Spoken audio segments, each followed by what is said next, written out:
हाँ मैं हूँ कॉकरोच, नीटा पेपर लीक हुआ ब्रो, सालों की मेहनत लूट के।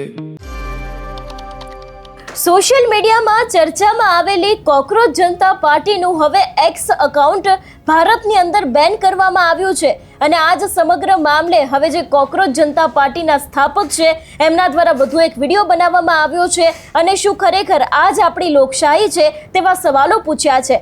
આખો આ મામલો શું છે, કેમ એક્સનું એકાઉન્ટ ભારતની અંદર બેન કરવામાં આવ્યું તેની વાત આ વિડીયોમાં। નમસ્કાર, હું હંસિની અને તમે જોઈ રહ્યા છો નિર્ભય ન્યૂઝ।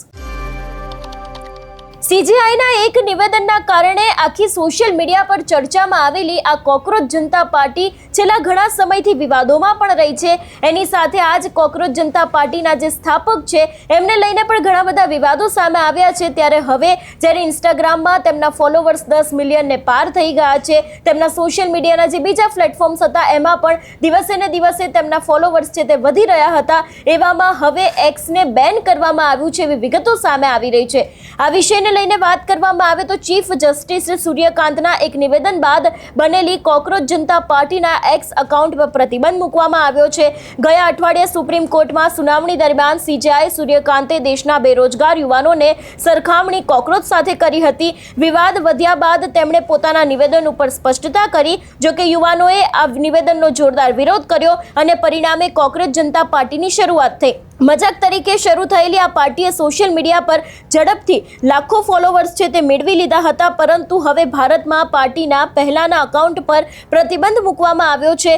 અહેવાલો અનુસાર પાર્ટીનું ઇન્સ્ટાગ્રામ પેજ હજી પણ જોવા મળી રહ્યું છે, પણ ગુરુવારે કોકરોચ જનતા પાર્ટીના પેજે ફોલોવર્સ મામલે ભાજપને પણ પાછળ છોડી દીધું હતું। ભાજપના જે ઇન્સ્ટાગ્રામના પેજના ફોલોવર્સ છે એના કરતાં તેમના ફોલોવર્સ વધી ગયા છે અને આ સમગ્ર મામલે જે એક્સનું એકાઉન્ટ બંધ થયું છે એના જ કારણે તેના જે સ્થાપક છે અભિજીત દીપકે એ પણ અત્યારે ગુસ્સે જોવા મળી રહ્યા છે। તેમણે એક વિડીયો બનાવીને કહ્યું છે કે તેમને જે વાતનો ડર હતો તે જ થયું છે। તેમના પેજ ઉપર પ્રતિબંધ મૂકવામાં આવ્યો છે। તેમણે ઇન્સ્ટાગ્રામ ઉપર વિડીયો પોસ્ટ કરીને કહ્યું કે જે વાતનો ડર હતો એ વાત થઈ ગઈ। તેઓએ અમારા એકાઉન્ટને હેક કરવાનો પ્રયાસ કર્યો છે, જ્યારે તે કામ ન થયું ત્યારે તેઓને પ્રતિબંધિત કરી દીધું છે। અમારું સત્તાવાર એક્સ એકાઉન્ટ હાલ ભારતમાં ઉપલબ્ધ નથી। તેમણે યુવાનોને આની વિરુદ્ધ બોલવાની પણ અપીલ કરી છે અને કહ્યું કે હું ઈચ્છું છું કે તમે બધા આ અંગે અવાજ ઉઠાવો અને તેના પર પ્રતિબંધ કેમ મૂકવામાં આવ્યો છે તેના ઉપર પણ વાત કરવામાં આવી છે। એટલું જ નહીં, શું ખરેખર આ જ આપણી લોકશાહી છે એવા પણ સવાલો તેમના દ્વારા પૂછવામાં આવ્યા છે। એટલે જે રીતે આખો આ વિડીયો વાયરલ કરવામાં આવ્યો છે, સૌથી પહેલા તો એ વિડીયો ઉપર નજર કરીએ।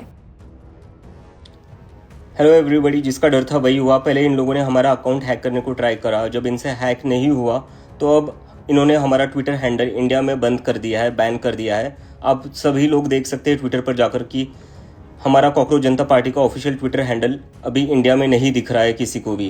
तो मैं चाहता हूँ आप लोग सब आवाज़ उठाए और आप लोग पूछे ये अकाउंट हैंडल क्यों बैन किया गया, इससे ऐसा क्या लिखा था। हमने तो कोई गलत चीज़ नहीं लिखी थी, हम तो खाली रेजिग्नेशन मांग रहे थे मिनिस्टर का।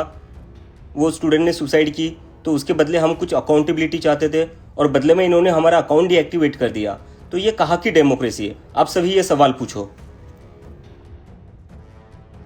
એટલે જ્યારે એક તરફ ઇન્સ્ટાગ્રામનું જે કોકરોચ જનતા પાર્ટીનું પેજ છે એને ભારતીય જનતા પાર્ટીના જે મેઇન એકાઉન્ટના ફોલોવર્સ છે લગભગ 8 મિલિયન જેટલા એને જ પાર કરીને હવે આ પેજના જે લગભગ ફોલોવર્સ છે તે 11 મિલિયનની આસપાસ થઈ ગયા છે અને એને જ કારણે છેલ્લા ઘણા સમયથી આજે પણ આ પાર્ટી ખૂબ જ ચર્ચામાં રહી છે। ત્યારે હવે ભારતની અંદર જે એક્સ એકાઉન્ટ છે કોકરોચ જનતા પાર્ટીનું એને બેન કરવામાં આવ્યું છે અને એના જ કારણે તેમના દ્વારા આખો એક વિડીયો બનાવવામાં આવ્યો છે અને આ અંગે સીધા જ સવાલો પૂછવામાં આવ્યા છે।